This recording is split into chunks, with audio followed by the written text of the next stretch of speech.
The man I saw through my night vision scope. I'm a hunter. I like to hunt wild boar specifically.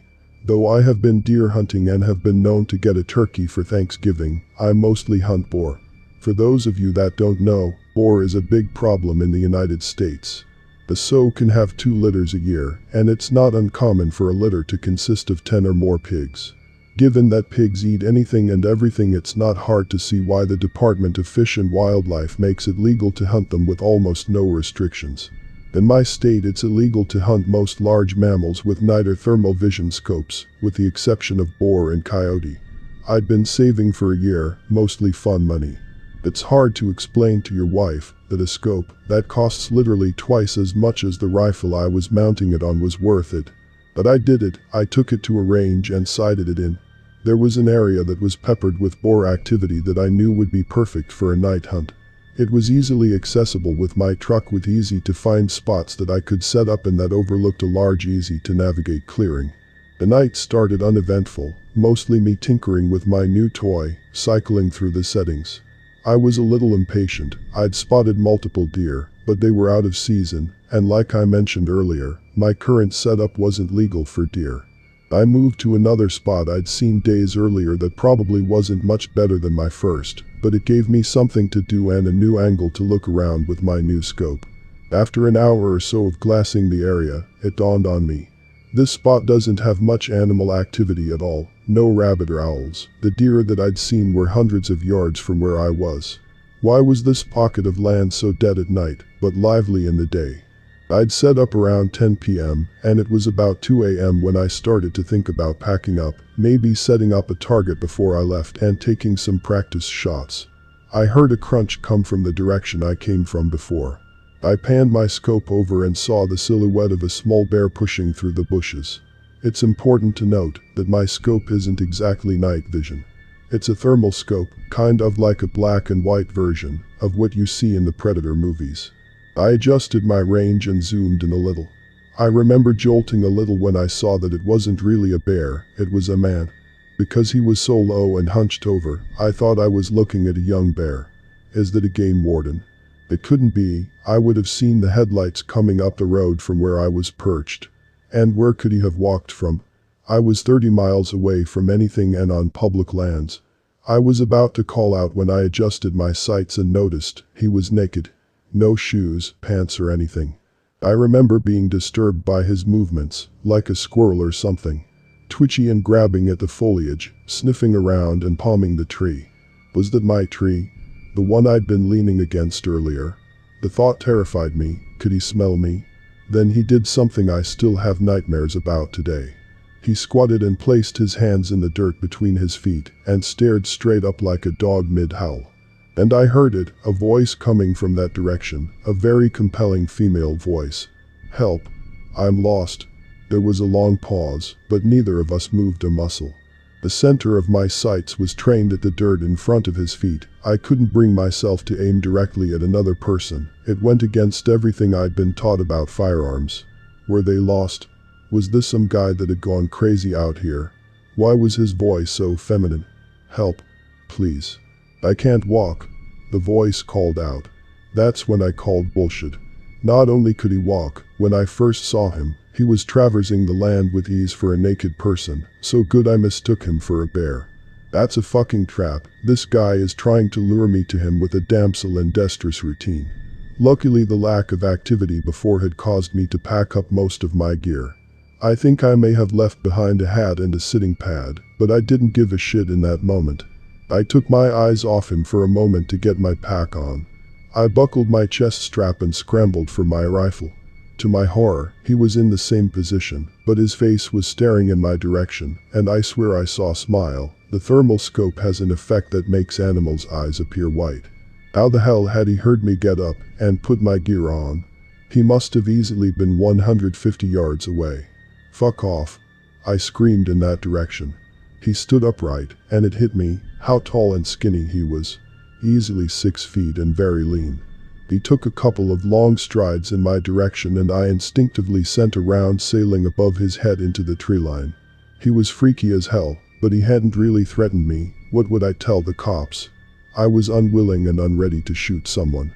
He stopped dead in his tracks and hunched down on all fours. The next one will fuck you up. Go away. He stayed on all fours, and this time I had my sights trained on the center of him. His eyes were just above the grass like a large cat or something. I was trying to stop my trembling and knew that my voice had cracked a little on that last warning. I was terrified. That standoff probably only lasted a minute or two, maybe less, but it felt like forever. In an instant he bolted left towards the tree line opposite the road. So much for not being able to walk. I could barely keep him in my scope, he was moving so fast. He disappeared into the brush, and I sent another bullet sailing high in his direction. I racked another round and tried to pocket that mag and swap for a fresh one, but I dropped it and didn't bother looking for it. I wasn't far from my truck and I wanted to get out of there. I could hear him in the distance, yelling in this weird sound that could have been a laugh or a cry. I scrambled up the trail and arrived at my truck breathless. I tossed my gear into the cab but kept the rifle in the passenger seat and sped off. For the longest time I said that story from the perspective of having spotted some deranged crackhead living off the land like some kind of caveman. I reported it to Fish and Game, but all they did was scold me for hunting at night alone, never received an update. It wasn't until I told this story at a camping trip that my nephew told me about Wendigos, rakes, and skinwalkers. My story scared the piss out of him because the spot we were camping was technically the same forest I'd seen the bastard. Just 50 miles east of it. He was so spooked his mom, my cousin, had to take him home. She was really pissed. I've gone down the rabbit hole one these scary stories. I'm not saying what I saw definitely was a Wendigo or a skinwalker. I'm saying that if such a thing exists, I may have dodged quite the bullet that night. Or maybe it was just a tweaker being Donnie Thornberry in the middle of the night. Either way, thought I'd share.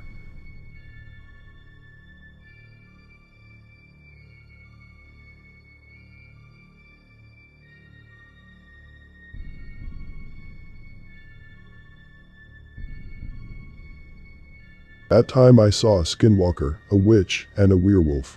Late summer, 1986. We were driving through the Rocky Mountains on our way to Ouray. There were 3 of us, Steve, Danny, and me. We were young, dumb, and fed up with what life was really like after college. So, we bought some matches, packed a cooler of beer, food, and beer, and loaded up my trusty Toyota with all the fixings for a classic camping trip. This trip was supposed to shake up the devastating monotony of our daily life, and shake us up it did to the very core.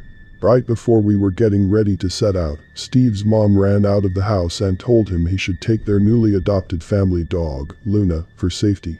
Steve was hesitant. He didn't want to have to look after the dog, especially if we were going to be drinking. And she was a big dog, a mixed husky, and something else, Great Dane maybe. But his mom insisted until, finally, he broke and agreed to take her. Luna looked up at him with her warm blue eyes and seemed to smile. Steve sighed and said, "I guess I'll sit in the back with her." "No, no," I said, walking over and patting her head, "let her sit up front with me." She wagged her tail. Most of the car ride went smoothly, and we sang along to the radio, mooed at cows, and waved at, or flipped off, motorcyclists. But as we neared our destination, and the sun sank behind us leaving us in a thick, almost tangible darkness, we started to become jumpy, pointing at strange shadows and swift movements. Luna, though, was curled up and asleep beside me, unaware of our growing fear. The sky was covered in big, roiling clouds that blew swiftly towards the east, covering and revealing the full moon at random intervals. By now we were the only vehicle on the road. My headlights barely sliced the darkness around us as we weaved our way through the mountains. The isolation, the darkness, the silence, it was all so crushing. "Steve, I thought you said we would be there before the sunset. I told you we shouldn't have stopped at that bar." "Aw, Danny, I didn't know we'd be there for that long. You wouldn't stop your stupid pool game. And I won. Come on, it's not that dark out. Would some money make you happy? You asshole. Hey, cool it, look, what the hell is that?" I slowed the car down to a stop, trying to see what was blocking the road, but the light from the cloud-covered moon was too dim. "What the hell?" "Annie," I whispered as she rolled down her window. I was apprehensive, worried this was someone's attempt to rob us, or worse. I had heard all the urban legends before. I just want to see better. She stuck her head out of the window, and I rolled a little bit closer. Luna, feeling the change in the car's movement, lifted her head and sat up, panting. It's a oh shit, I think it's a dead deer, you guys. Gross. Danny retreated back inside the car and rolled the window back up. Who the hell just leaves something like that on the road? Assholes, Steve said, then leaned forward. Hey, man, think you can drive around it? Yeah, I think I can. I approached the thing, now seeing the antlers and the gleaming black eyes, open, staring, dead. It blinked. I yelped and jerked the steering wheel, side-swiping the mountainside. Shit. What the hell, man? It's alive. What? That fucking deer, it's alive. As I spoke, the deer lifted its head and bleated. The sound echoed around the chasm. We all jumped and watched as it pushed itself up until it was standing on its hind legs, like a man, but uncanny, grotesque.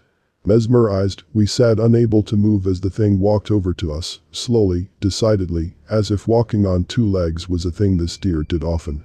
It leaned down next to Danny's window, its face so close to the glass that steam from its nose fogged it up. A low noise rang out through the car. Luna was growling, her hackles raised, crouched in the seat next to me. Bang. The thing rammed its head into the window. Chaos erupted. Danny screamed, piercing, high. Luna started barking, booming, persistent. Steve yelled, telling me to fucking go, just go. I, shaking, struggled with the clutch, stalling. Bang. The window cracked and the thing started making an incredible sound. It sounded like a weird screeching, guttural form of laughter. Finally, the clutch caught, and I sped the hell out of there. I checked the rear view and saw the thing, standing on two legs, looking after us. Suddenly it leapt forward, and began running after us. It ran on two legs instead of four, and it was fast, so fucking fast. I drove as fast as I could on that winding mountain road, but, despite my speed, the thing still caught up with us. It tapped its antlers on my window and screeched that weird laughter again. Then it pointed in front of us, bared its teeth, and stopped. The abruptness of how quickly it disappeared caught me off guard. Watch out. I snapped forward and what I saw made me slam on my brakes. The house. The fucking house, in the middle of the road. I guess it was more of a cottage or a hut, but there it was, clear, vivid, in front of us. Danny was audibly crying in the back seat, repeating, "What the fuck?" over and over to herself. Steve was breathing heavily, like he had just run a marathon. Luna was whimpering beside me and scratching at the window. Nausea enveloped me, made worse by the vibration from my pounding heart. Seriously, what the fuck is going on? I think I'm going to puke, man. Don't fucking open that door. Just back up, turn around, man, let's go back. Towards that thing? No fucking way, man. Well, if you didn't fucking notice, there's a goddamn house in front of me. Just drive through it, come on. No. Danny, calm down. It's okay, we're okay. We'll be okay. Danny simpered and started sobbing again. Shut the fuck up, Danny, please. Guys, look, oh god. The house, it was spinning, slowly, and stopped when the front of it pointed directly at my car. The door to the house slammed open, emitting a sound like a gunshot. A single point of light emerged from the darkness inside the house. A candle.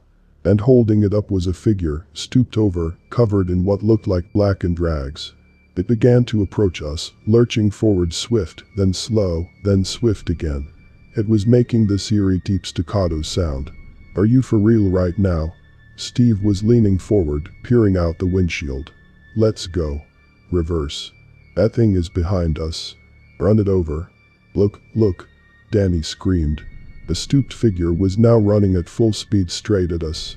It slammed onto my hood, and we could finally see that it was an old woman, covered in wrinkles, completely bald, with sharpened yellow teeth. She was moaning and moaning. She crawled up the hood, opened her mouth, and licked the glass, leaving a trail of blood-colored saliva. Luna went wild, barking, foaming at the mouth, throwing herself at the door. Please. Back up now. I slammed my foot on the gas, but my tires made a sickening sound, and the smell of burned rubber slipped into the car. It's behind us, it's fucking behind us. I turned back to see the deer's head, teeth still bared, peering at me from the back window. Shit, fuck, what do we do? What do I do? Luna, no. But the final lunge, Luna forced a door open. It sounds shocking, but she was such a large dog, and strong.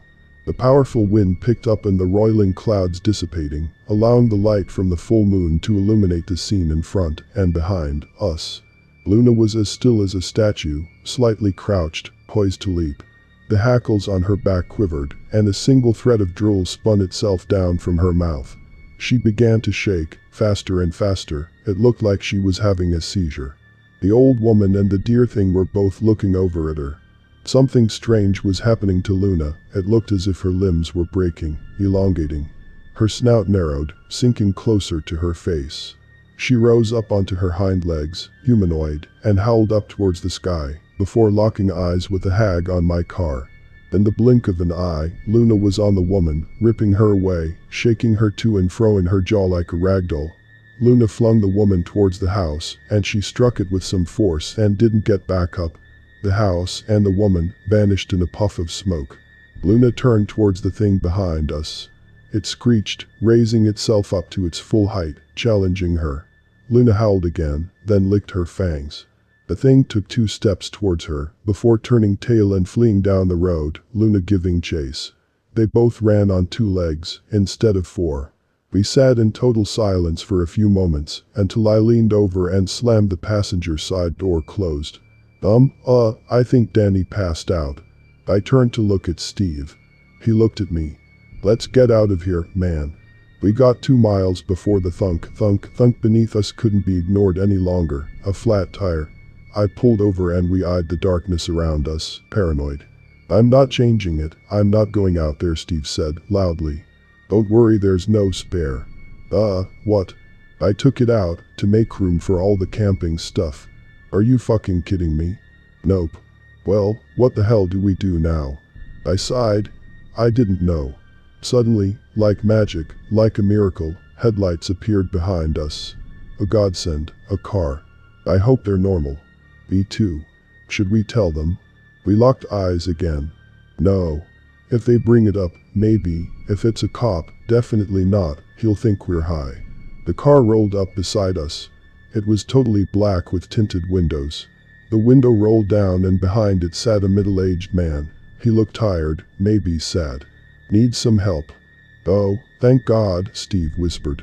Yes, flat tire, don't have a spare. Well, that's dumb, the man said. You should always carry a spare, always. Never know what could happen. Lucky for you, I think I have one that will fit your car. You joking? The man shook his head and hopped out of his car. He was dressed sharply, black suit, black tie, black shoes, all covered by a trench coat. Come on, you can hold the flashlight for me. I hesitated, then exited the car. What happened here? He pointed to the window next to Danny's head. It's been like that for a while. Dumb neighbor kid hit it with a baseball. The man nodded, and her. Tired, just tired, we've been driving for a while. Driving where? Alright, for camping. Nice place. We've heard. Say, the man said, releasing the jack. Job done. Seen anything weird tonight? My heart sped up, and I looked around us, half expecting the deer, or the woman, or Luna to come sprinting towards us. What do you mean, weird? Oh, I dunno, anything out of the ordinary. No, why? Oh, no reason, just heard some spooky tales. Tales? That the natives who used to live around here would tell. What tales? The man stood up, and dusted his hands off on his coat. Well, he said, ignoring my question, you're all set.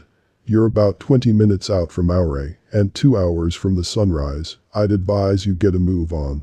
Never know what might be stalking you out there.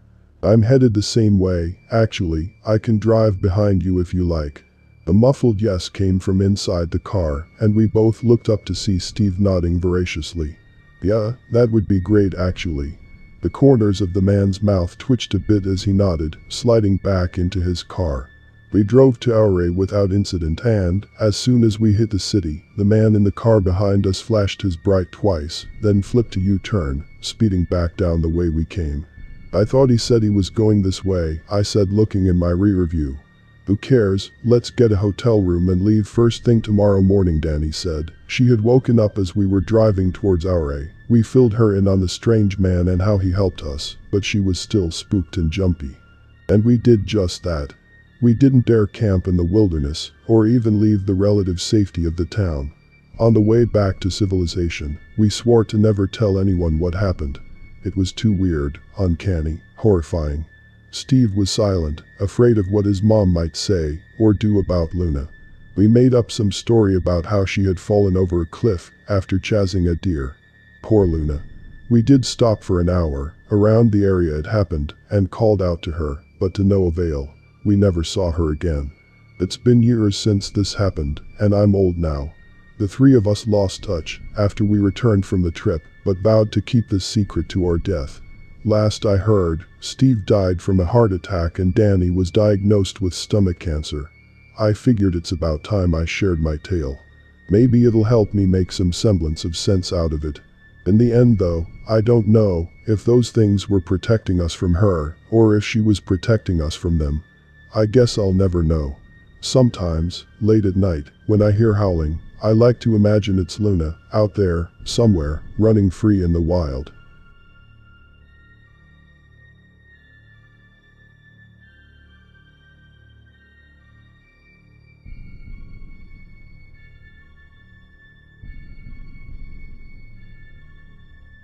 The Singing Skinwalker.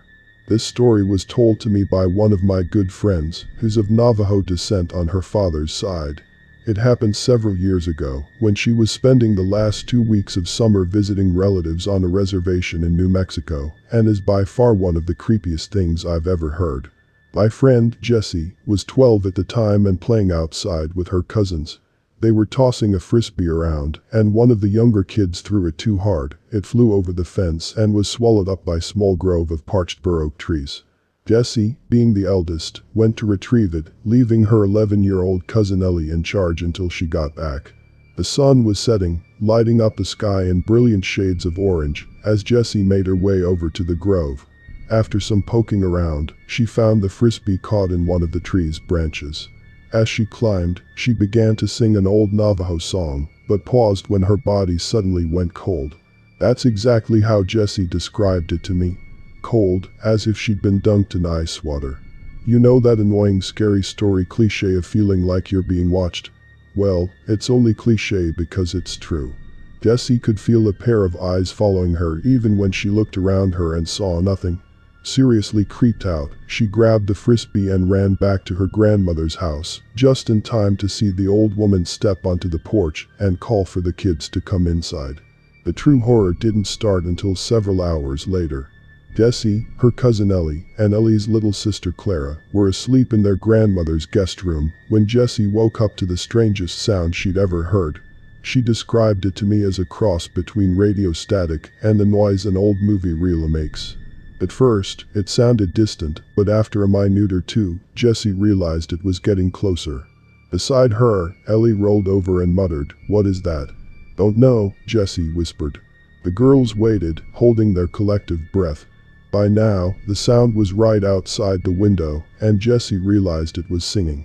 At this point in her retelling of the story, Jessie went white and began glancing over her shoulder. She told me the song was the exact same one she'd been singing in the tree grove earlier. It sounded so wrong, she said, rubbing her arms, as if a cold breeze had rushed by her. Remember when we listened to that clip of the very first recording of a human voice? How weird it sounded. When I nodded, Jessie added, "It was like that, but a little clearer." Somehow, that made it even worse. Jessie and Ellie were both terrified, while Clara, unaware, slept on. Through the thin blue curtain over the window, they could see the dark shadow of something peering in at them. To this day, Jessie can't explain what motivated her to get up and see for herself, since she was scared shitless. Ignoring Ellie's protests, she slid out of bed and walked across the room on shaky legs. As soon as she drew back the curtain, she regretted her decision. Staring back at her was the most horrifying creature she had ever seen. It had the head of an emaciated deer, with antlers like dead tree branches and eyes so black they seemed to absorb the faint silver moonlight. It had a scrawny humanoid body with abnormally long arms and legs, and as Jessie stood there, caught in its hideous gaze, it raised a clawed hand and scratched at the window with a horrible screeching sound that made Jessie's skin crawl.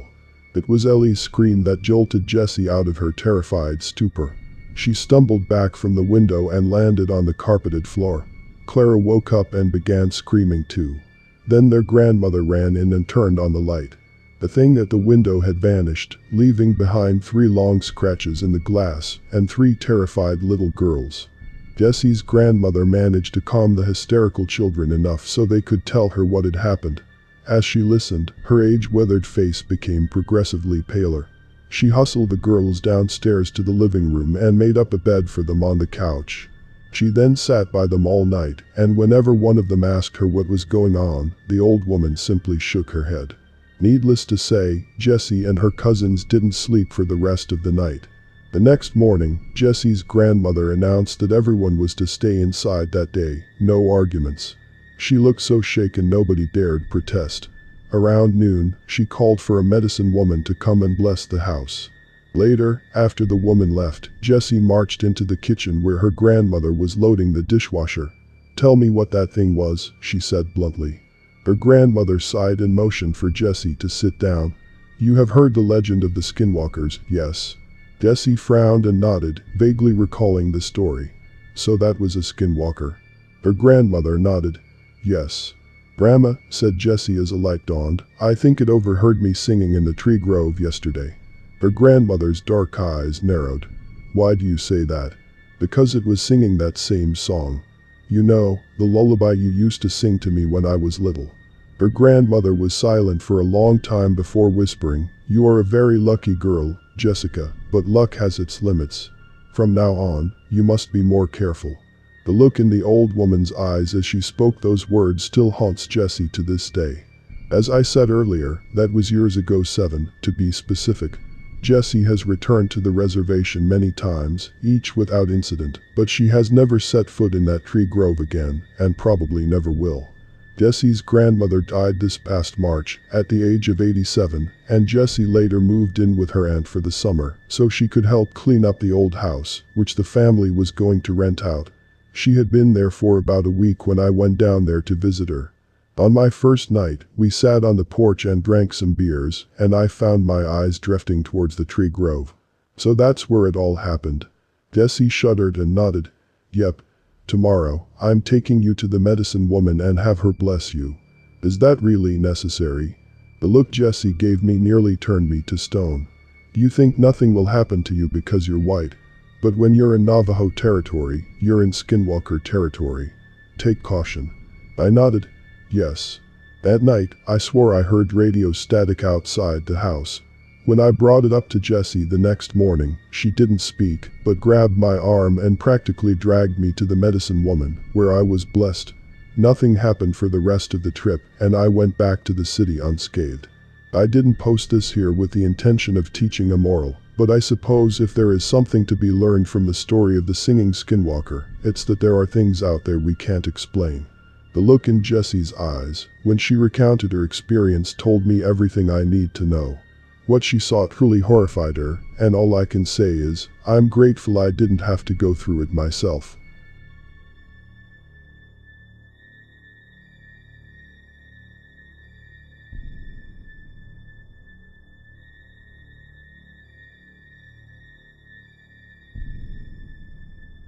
Armadillos, fire ants, barbecue, and a skinwalker. Okay, I have a story about a skinwalker, a sin eater, and a story about both together at the same time. I'll start with the skinwalker and maybe do the other two later on. It was 1995. I had just graduated high school. An old friend who I haven't talked to in 7 years now, and I were hanging out, and I said, let's go to New Orleans. And we did. We had $140 between us, and back then that was more than enough. We made it New Orleans, almost died from culture shock, and turned around and headed to Magnolia, MS, to get some sleep. We stayed at Magnolia Inn. It was a shithole, but it was nice and cool. It was May or June in South MS. Cool was the only adjective that mattered. We stayed up that night playing poker, drinking Gordon's vodka, and talking about who knows what. Probably girls, college and college girls. At some point I said, ever been to Texas? Nope. Pack your bag and let's roll. We had a road atlas. Marshall, Texas was right across the border from Shreveport. We arrived in Shreveport, made a phone call to another friend, who we were actually supposed to be staying with.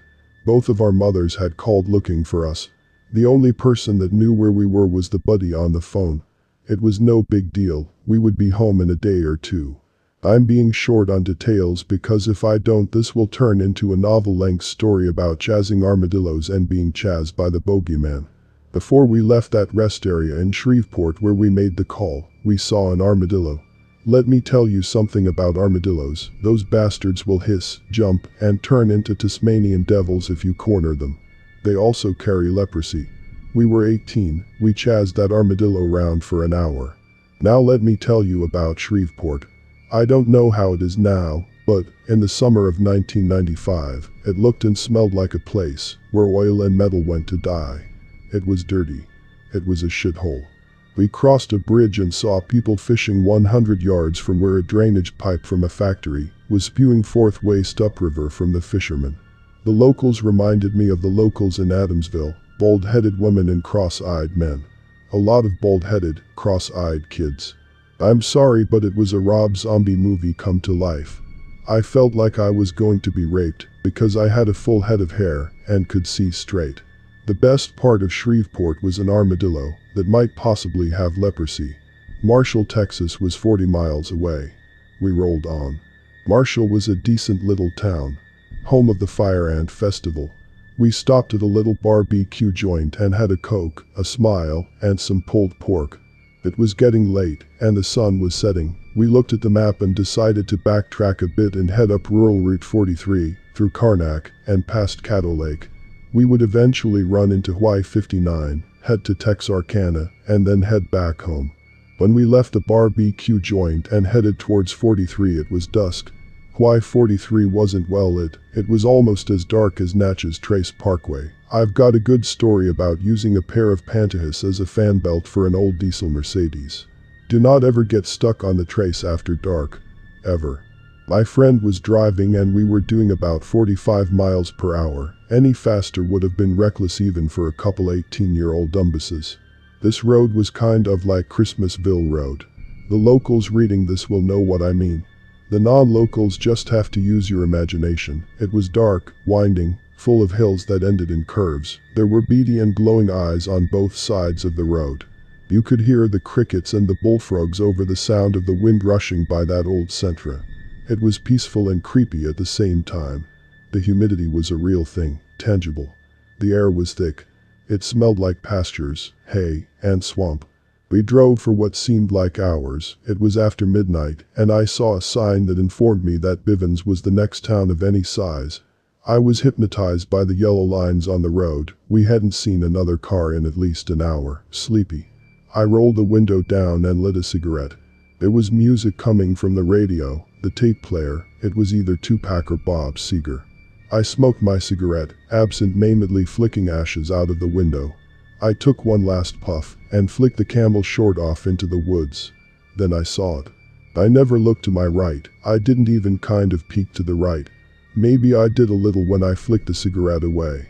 I don't know. What I do know is that in my periphery there was something running alongside the car. It was just behind my window, behind where the edge of the door ends and before where the back window begins. I looked over at the speedometer, 40 miles per hour.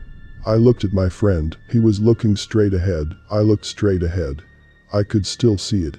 I could see one huge arm, matted hair, reddish-brown, sticky-looking, primal. I eased my right hand over and rolled up my window. My friend was still looking straight ahead. His jaw was clenched, and he put both hands on the wheel. He sped up. No words were said. I looked straight ahead, and still out of my periphery, I could see that arm moving, muscles and tendons visibly rippling beneath that matted hair.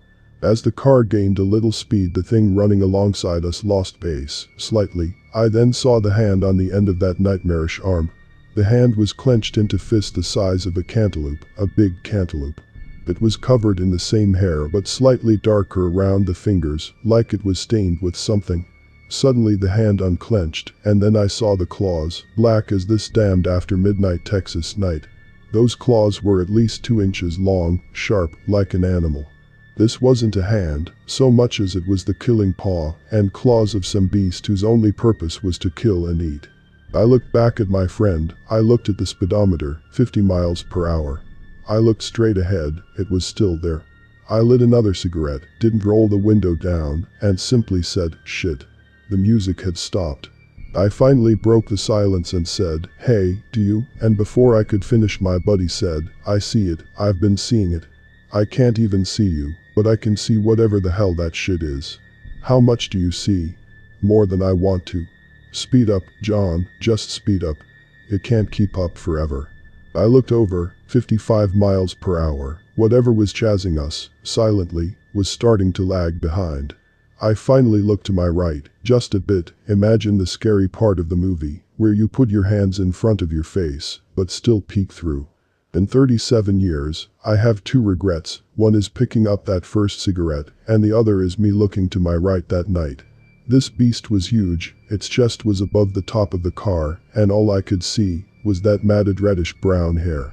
Then it bent forward as it ran. I saw the face of this thing, all reality stopped. We were no longer driving down some country road in Texas. We were now trying to escape from the depths of a monster-inhabited hell. This thing's face is beyond my powers to describe. It was evil. The eyes were black, and the pupils were red. It flashed its teeth at me in a snarl, yellow and huge.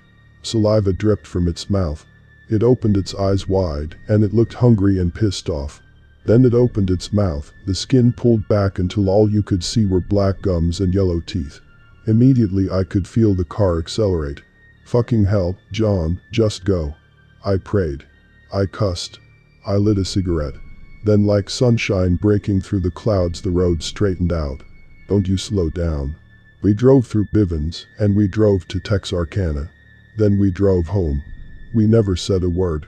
It was years later, 11 to be exact, before we ever even talked about it again, and we didn't talk about it much. He said he'd never told anyone and I hadn't either. I told the story a few years back for the first time, while I was parked out on a gravel road, doing the things you do when you're parked out on a gravel road with a good-looking woman. I told it a year or so ago to a couple of kids who wanted to hear a scary story, while they sat around a campfire. They didn't sleep for a day or two, but they asked me a dozen more times to tell them the story. I never told anyone until now that I saw its face. I've been scared for my life exactly 2 times. Once was on that road and once was looking at a grizzly bear in front of me with a terminal velocity-inducing drop to the side of me. Call it what you will, call it bullshit if you want, but look me in the eyes, and let me tell you this story and you'll know. Never doubt that there are things in this world that defy explanation and logic. The bogeyman is real. Some 16 or 17 years after this happened, I ran across a story in a movie called The Legend of Boggy Creek. Fouke, Arkansas isn't that far from Bivens, Texas, as the crow flies. Invite me over, buy me a beer, sit on the porch with me, and I'll tell you the story, over a pack of Marlboros and a few of those beers.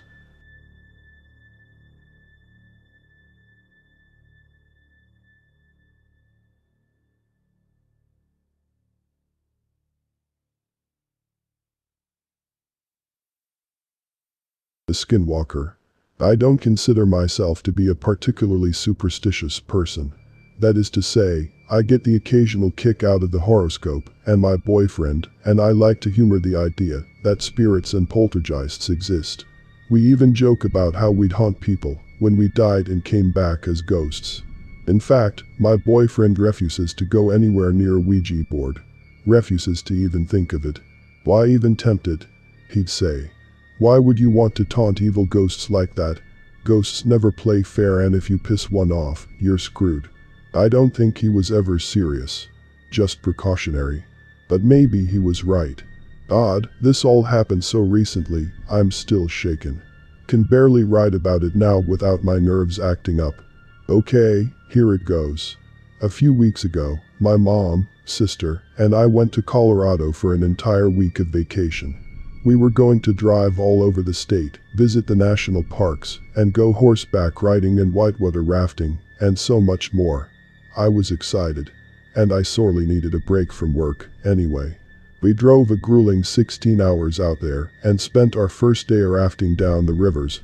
After an extremely wet but exhilarating day, we drove to a ranch house to go horseback riding. We arrived at sunset, so it was too late to do anything, but we had all next day to ride the trails and see the sights. The ranch was dumpy, to put it nicely. It was all run down with scraps of steel everywhere, and the shoddy lodging cabins were in desperate need for repair. I swear the roof over our shack of a cabin was a giant piece of drywall with shingles stapled to the top. My sister and I thoroughly checked the place for spiders and bugs before we even thought of bringing our luggage inside. It was only for the night, I reassured myself. Just one night in a dumpy shack on a rock-hard bed that probably had bed bugs under the sheets. I shuddered at the thought. My mom tried to cheer us up. She had brought skewers and a pack of hot dogs to roast over the communal fire pit. Happy to get out of the shack, my sister and I made a nice cozy fire, and soon a few other visitors came out to sit around the fire and roast smokes and share stories. We talked about where we were from, where we were going, and all our adventures along the way. Pretty soon the stories turned into tall tales, and urban legends and the sort of stuff you'd usually tell around a bonfire. That's when I spoke up. I loved stories, especially scary ones. And hey, we're out west, we're in Native American territory, why not liven the place up with my favorite local myth, the legend of the Skinwalkers. Now, for the uninitiated, Skinwalkers are very evil, very dangerous beings. They were humans who gained the ability to take on the form of an animal by wearing its pelt, usually through very dark and taboo magic. I knew all this, and told my story. Who doesn't love a good ghost story, after all? Everyone seemed to be enjoying it. I admit I took some creative liberties, really just retold an old werewolf story, but with a skinwalker as the monster instead. I improvised a lot of the story and added a few things that weren't in the mythos at all. I gave our beloved frightening skinwalker wide, crazed eyes with pinpoints for pupils with a matching insane smile. I made the skinwalker horribly misshapen, swollen joints and arms that were too long and legs that were too short and a head that never sat straight on its shoulders. I made it as terrifying as I could imagine. No one minded. They actually really liked it. A man from Kentucky admitted the visuals alone were enough to creep him out. Victory in my book, if you ask me. And once I was done, everyone decided it was getting really late. Our firewood was dwindling and it was as good a time as any to turn in for the night. We packed up our skewers and smokes, doused a fire, and headed to our little shacks. I tossed and turned a lot trying to fall asleep. I couldn't get comfortable on that damn bed. A rock was probably cozier than that mattress. So, against my better judgment, I got out of bed and walked about the cabin. I reasoned that if I stayed up late enough, I would be so tired that I would fall asleep no matter what I was laying on. I think I briefly contemplated sleeping on the floor. I wasn't that desperate yet. It was pitch black outside. No lights from any nearby street lamps, no car headlights, hell, not even the cabin lights were on. And I don't remember seeing a single star. It was a bit creepy, but I shrugged off the shiver creeping up my back as simply the cold tile floor beneath my feet. I did, however, find it odd there weren't any lights on at all on the property. You'd think there'd be a floodlight on the horse stables or in the main office, but no, nothing. That was really weird. I stepped outside in my flimsy foam flip-flops to get a better look. I could barely make out the ranch. And for some stupid reason I decided to go walking around. Eventually my eyes adjusted where I could see well enough to navigate. I paced up and down the road where the cabin sat and then circled around to the fenced-in field where the horses were out grazing. Except there weren't any horses. Probably in the stables for the night, I reasoned. I shivered again. It was getting cold. I turned around to head back to my own cabin. It was stupid of me to be out all alone at an obscene hour, I had realized. I needed to get to bed. But when I turned, there was something in the middle of the road. Its shape was swallowed up by the surrounding darkness. I could barely make it out. But whatever it was tall and thin. I shrugged it off as just a pole or something else, and kept walking, but then it moved. I froze. My breath caught in my throat and I could barely breathe. I just imagined that, I said.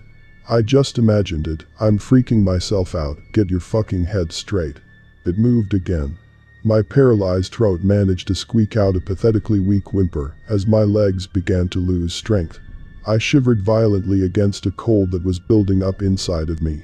My eyes began to focus on the impossibly dark figure standing against a barely visible sleek gray night. Now I could see it. It was a person, but like nothing I had ever seen before. Its arms were impossibly long. Its legs impossibly short. It had a torso far too long for its rail-thin body, and a head much too big for its pencil-thin neck. Its right arm was sticking out to its side, swinging up and down.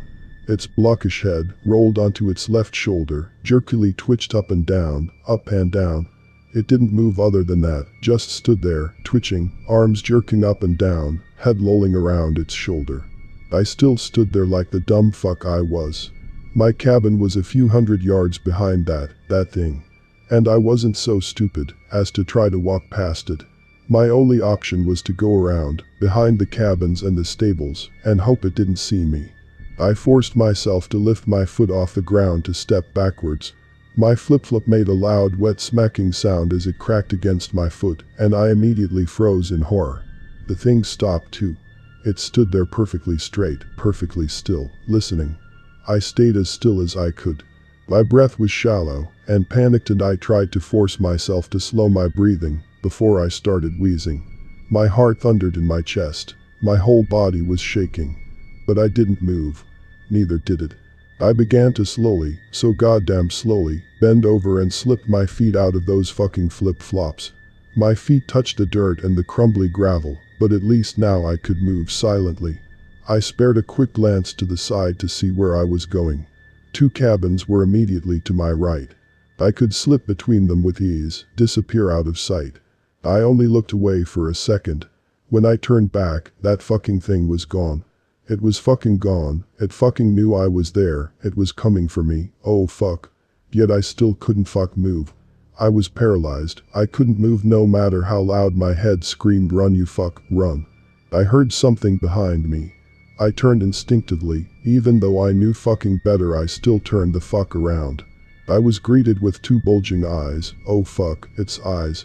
Staring at me unblinking with 2 black pinholes for pupils and an insane smile that was stretched far too wide to be anything remotely human. My paralysis broke as I stared at that fucking thing. I fucking ran, crying my eyes out, trying to scream, but a horrible lead weight in my throat silenced me. My feet pounded on the dirt. I stomped over anything in my way. I trampled over a jagged rock, slicing my foot wide open. I ignored the pain. I ignored my body screaming in agony. I ignored my own blood pouring from the wound. I didn't care. I just ran. I felt the cold creeping up my back. Oh God, that cold. It was sinking right into my bones. I couldn't stop shaking or sobbing, and I didn't stop running until I burst into the cabin. I slammed the door shut, dead-bolted the lock, and leaped into my bed. I huddled under the blankets, hiding my head, and there I gasped and shook for breath. And I waited. I didn't sleep that entire night. I was too scared. I couldn't get rid of that chill. All I thought about was that thing standing there and twitching. Morning finally broke, and I finally allowed breath of relief. Whatever I had seen had not come for me, and now that it was light it could no longer take me by surprise. My mom noticed my bleeding foot and the blood I tracked through the cabin. I shrugged it off, said I cut myself the night before when we were making smokes. I don't think she believed me, but she didn't push it. We left not long after that, and as we left, I looked at the place where that thing once stood and I shuddered again. But there was nothing. I assured myself there was nothing. We said goodbye to the ranchers and to our companions, and I noticed the man from Kentucky who said had thoroughly enjoyed my story. He told me again how much he liked it. Said he was going to tell it to his own kids when he got home. They really like scary stories, he said. And as we drove away, his head rolled onto his left shoulder, and he smiled a white, insane smile as he waved us goodbye.